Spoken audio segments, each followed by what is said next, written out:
একটি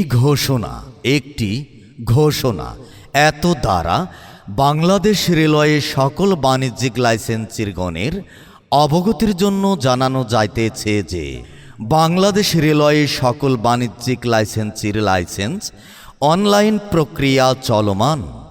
যে সকল লাইসেন্সি এখনও 23 থেকে 24 থেকে 25 অর্থ বছরের রেলওয়ে কর্তৃক আপনার বাণিজ্যিক লাইসেন্স অনলাইন করান নাই, তাহারা আগামী 5/5/2025 ইংরেজি তারিখের মধ্যে ফিল্ড কানুনগো কার্যালয় 13 নং কাচারি পোড়াদহ যোগাযোগ করে আপনার রেলওয়ে বাণিজ্যিক সকল কাগজপত্র এবং এনআইডি কার্ডের ফটোকপি সঙ্গে নিয়েই অনলাইন করে নেয়ার জন্য অনুরোধ করা হইল।